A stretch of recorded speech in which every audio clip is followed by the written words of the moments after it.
ধর্ম হোক যার যার, বড় মা সবার। বিশাল মূর্তি, চোখে যেন প্রখর তেজ, সামনে দাঁড়ালেই ভক্তিতে মাথা ঝুঁকে আসে। স্থানীয়রা বলেন অলৌকিক শক্তি রয়েছে মায়ের মধ্যে। কথা হচ্ছে নৈহাটির বড় মার। 1974 সালের একটি শীতল ডিসেম্বরের রাত। নৈহাটির বড়মার মন্দির তখন এত বড় নয়, চারপাশে কুয়াশার চাদরে ঢাকা। মোমবাতির মৃদু আলো আর ধূপের গন্ধে পরিবেশ ভারী। সর্বাণী দেবী গ্রামের এক সাধারণ গৃহবধূ মন্দিরের চৌকাঠে বসে কাঁদছেন। তার চোখ ফুলে লাল। তার কোলের 2 বছরের শিশুটি নিথর, 7 দিন ধরে জ্বরে ভুগছে। কোনো ডাক্তার বা ওষুধ কাজে আসছে না।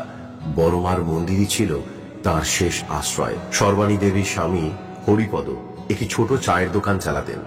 সংসারে টানাটানির মধ্যেও ছেলেকে বাঁচানোর জন্য তিনি সব করেছেন, কিন্তু ডাক্তার স্পষ্টভাবে বলে দিয়েছিলেন, তোমাদের ছেলেকে আর বাঁচানো সম্ভব নয়, শ্বাসনালী বন্ধ হয়ে যাচ্ছে। সর্বাণী দেবী মূর্তির সামনে মাথা ঠেকিয়ে বললেন, মা, আমার ছেলেকে তুমি বাঁচাও। আমি জানি তুমি চাইলে অসম্ভব সম্ভব। যদি ছেলেটি সুস্থ হয়, আমি তোমার পায়ে 100 প্রদীপ জ্বালাবো। আমার আর কোনো চাওয়া নেই। তার কথাগুলি যেন মন্দিরের নিস্তব্ধতায় মিলিয়ে গেল। রাত তখন প্রায় 3টে। মন্দির প্রাঙ্গণ নিস্তব্ধ। হঠাৎ করে ঘন্টার শব্দ শুরু হলো, যেন কেউ নিজে থেকে ঘন্টা বাজাচ্ছে।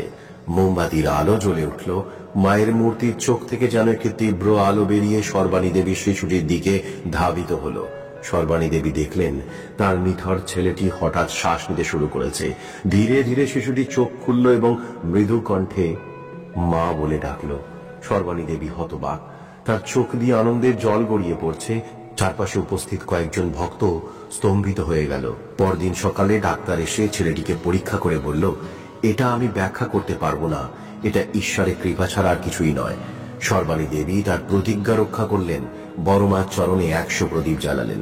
মন্দিরের উপস্থিত গ্রামবাসীরা সবাই বললেন, বড় মা তার ভক্তদের কখনো নিরাশ করেন না।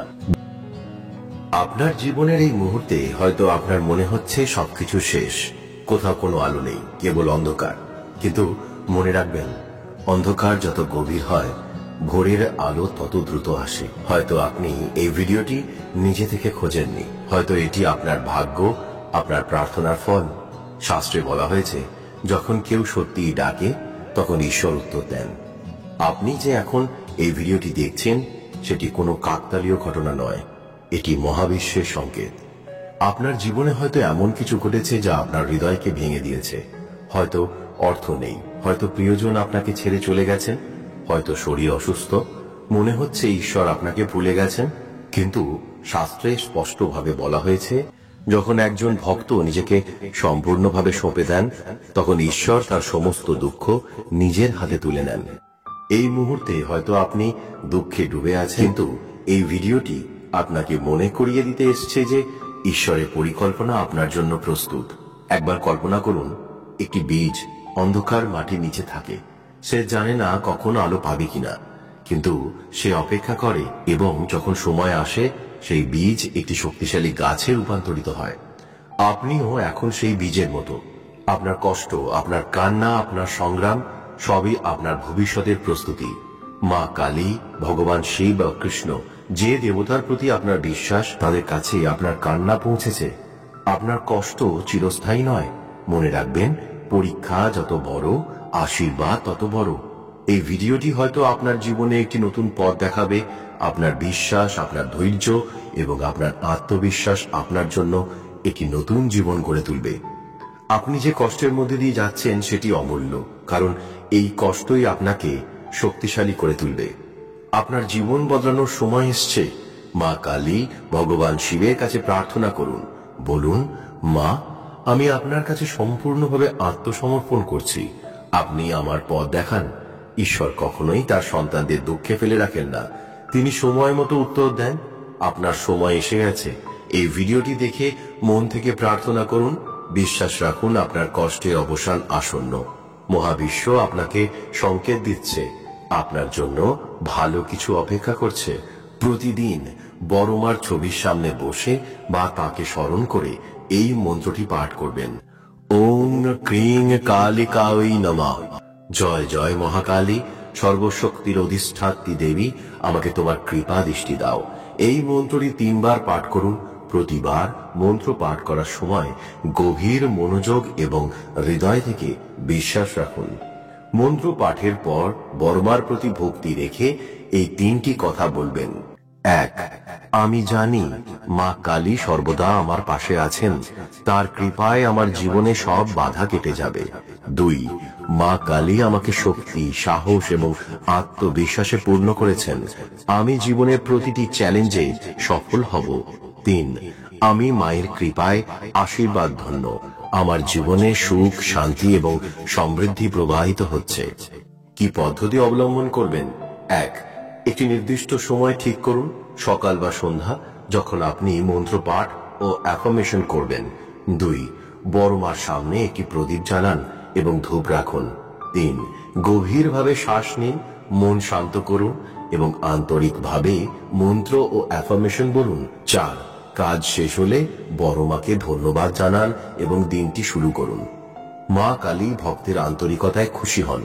নিয়মিত এই প্রক্রিয়া মেনে চললে জীবনে শান্তি, সমৃদ্ধি ও মায়ের কৃপা প্রবাহিত হবে। নৈহাটির বড় মা, মা কালী ভক্তদের প্রতি অগাধ প্রেম এবং করুণায় পূর্ণ। তবে শাস্ত্র ও লোকবিশ্বাস অনুযায়ী কিছু কাজ করলে মা কালী রুষ্ট হন। এই 6টি কাজ ভুলেও করবেন না যদি আপনি মায়ের কৃপা লাভ করতে চান। 1, মা কালী সত্যের প্রতীক, তার সামনে মিথ্যা বলা, প্রতারণা করা বা অন্য কাউকে ঠকানো গুরুতর অপরাধ। বিশ্বাস করা হয় এমন কাজ করলে মা কালী রুষ্ট হন এবং ভক্তের জীবনে অশান্তি নেমে আসে। 2, মা কালী ভক্তদের নম্রতা এবং বিনয়ের মূল্য দেন। অহংকার বা নিজের শক্তিকে বড় করে দেখানো মায়ের চোখে অপছন্দনীয়।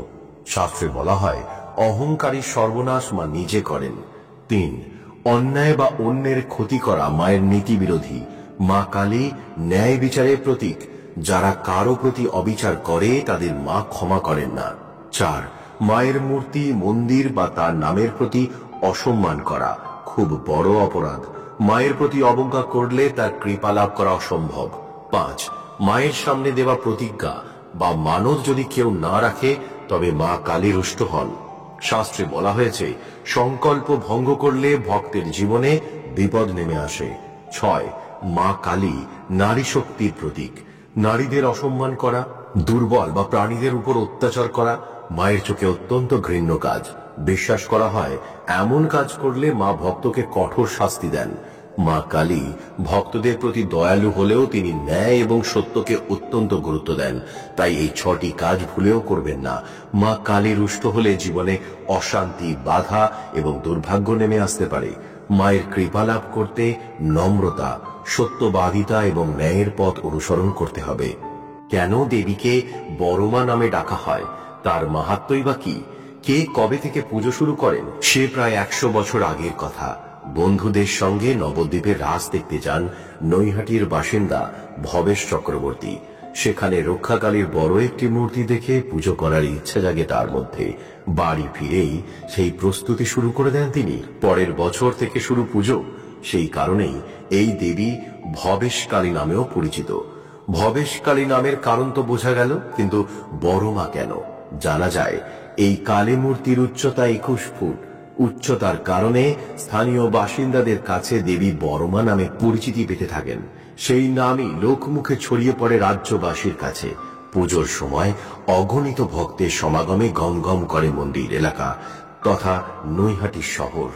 বড়মার আরাধনার পরই শহরের অন্যত্র শুরু হয় পুজো। ভক্তদের বিশ্বাস, মন থেকে মায়ের কাছে কিছু চাওয়া হলে মা নাকি কাউকে ফেরান না। সেই থেকেই উঠে এসছে ধর্ম হোক যার যার, বড় মা সবার।